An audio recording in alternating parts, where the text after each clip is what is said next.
नमस्कार मित्रांनो, आपण आता साताऱ्यातील केळवली भागात घाट चढून वर आलेलो आहे. वर आल्यानंतर आपल्याला एक विस्तीर्ण वृक्ष दिसलेला आहे. हा वृक्ष वडाच्या कुळातील फायकस फॅमिलीतला आहे.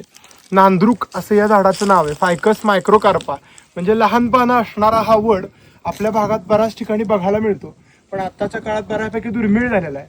तर ह्या वडाचं महत्त्व असं की हा वड अत्यंत सुंदर सावली देणारा वड, हा रस्त्याच्या कडेला लावायला अत्यंत उपयुक्त असं झाड आहे. कारण ह्याला पारंब्या येत नाही, त्यामुळे छाटणी करायची याच्यावर आपल्याला वेळ येत नाही. आणि अत्यंत बसकं झाड, खूप सुंदर गर्द सावली देणारं. ह्याला लहान पिवळी फुलं लागलेली पिवळी फळं आपल्याला लागलेली दिसतात. एक 30 ते 40 प्रकारची कबूतर पक्षी याच्यावर पक्षी हे पूर्णपणे उपजीविका करतात. अशा पद्धतीचं हे अत्यंत महत्त्वाचं झाड आहे. ह्याच्यापासून बायोडिझेल सुद्धा बनवलं जातं. तर हायवेच्या कडेला, रस्त्यांच्या कडेला ह्या झाडांना आपण पूर्णपणे आच्छादन करून पूर्णपणे रस्ते हे सावलीयुक्त करू शकतो. अशा पद्धतीनं हे नांद्रुकचं झाड आपल्याला वरदान ठरणारं.